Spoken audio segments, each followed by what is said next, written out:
Remember places, those magical spaces that weren't your house, weren't your job, and didn't involve a YouTube comment section full of anime avatars screaming about the Matrix? Hey, none of this is real, man. They were called third places.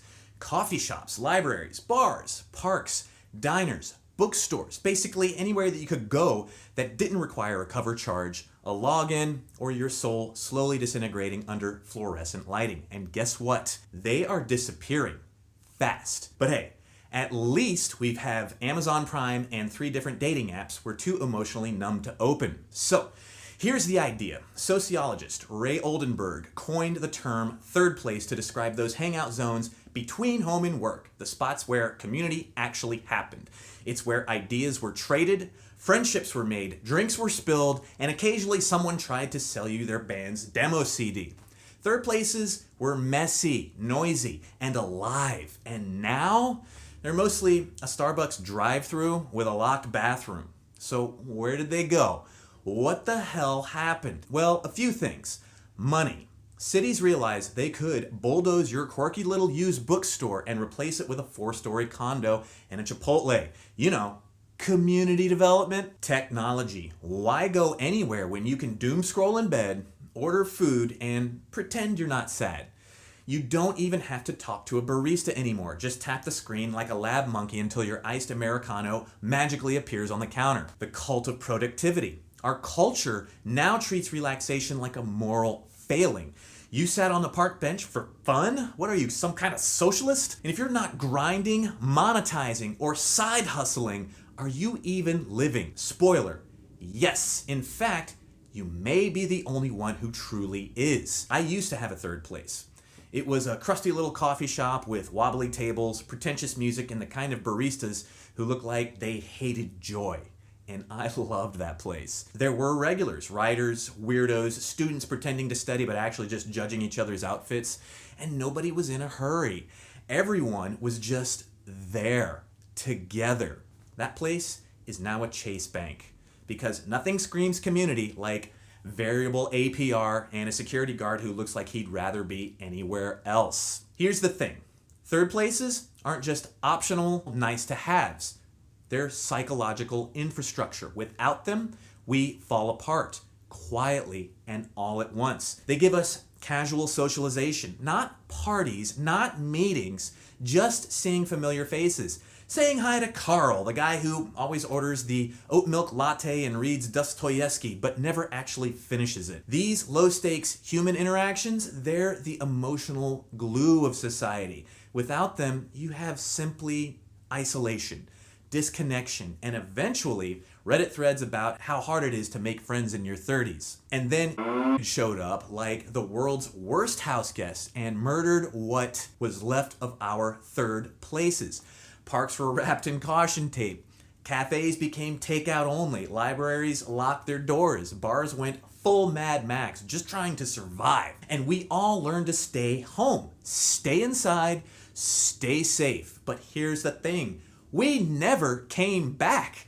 Sure, the doors reopened, but people didn't. They forgot how to exist in public without freaking out and panicking. Now the coffee shop is just another Wi-Fi hotspot, and the park is where you walk your dog while trying not to make eye contact with other humans like they're wild bears. Looking straight grizzly. Bitch better have my honey. Oh. We are a nation of isolated convenience addicts. Everything is optimized for frictionless, contactless, soulless interaction. You don't need to talk to anyone to live your entire life, and it shows. Social anxiety is now through the roof. Loneliness is now an epidemic. And if I hear one more 25-year-old refer to themselves as a hermit, I'm afraid I'm gonna lose it. and studies, yes, we've got studies. Let's sprinkle in some science for all the skeptics.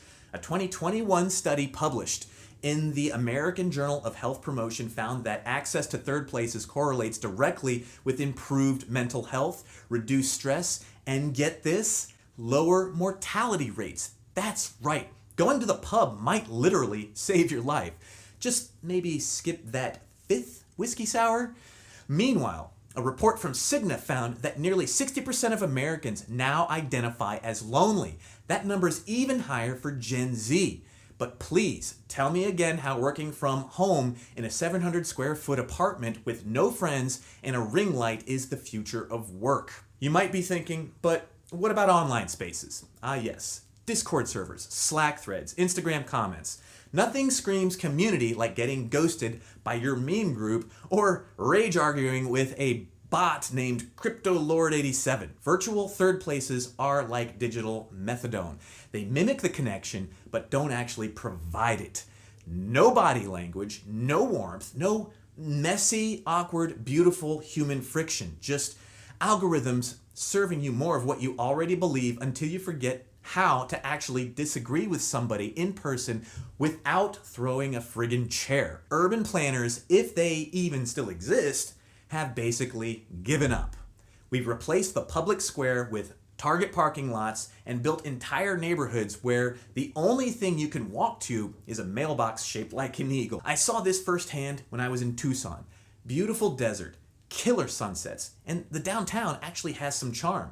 But take one step out of it and you're in this endless maze of strip malls and cookie cutter housing. And it felt like someone rolled out the same prefab plaza 100 times, swapped in a Panda Express for a Panera, and called it a city.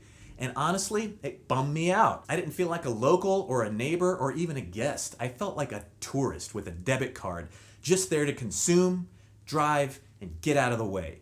No sense of belonging, no invitation to linger. Just a landscape designed for transactions, not connection. Even from a real estate perspective, it all felt sterile, like the houses weren't homes, they were inventory. No front porch culture, no street corners to run into someone, just cul-de-sacs, garages, and the vague feeling human interaction might be against HOA rules. And I'm not picking on Tucson. I've seen this tragic phenomenon everywhere. We didn't just lose third places, we engineered them out of existence. Now, is there hope? Maybe. Okay. It's not all doom and gloom. Some cities are catching on. They're funding parklets, community hubs, co-working cafes that don't charge $18 for a sandwich. Hell, even some libraries are getting sexy again, offering everything from VR rooms to language exchanges. And then there are rogue operators, locals turning garages into DIY coffee bars or yoga studios, people building third places because nobody else will. It's not enough, but it's a start. Here's the deal. We need places that aren't just about consumption. Not everything has to be monetized. Not everything needs to be efficient. Sometimes you just need to be somewhere with other human beings and not buy anything. Because if we're going to keep going like this, we're not heading for some slick cyberpunk future. We're heading for Wall-E, but with worse fashion and more prescription meds. A society of people staring at screens, rolling from desk to bed in quiet desperation and wondering why they feel hollow. All because we forgot how to gather. So, what's the answer? Go outside. Find your weird little coffee shop. Start a book club. Talk to Carl about Dostoevsky and reclaim your third place. Or better yet, build a new one. Because if we don't start showing up in real life again, the algorithm wins. And let's be honest, he's a terrible drinking buddy.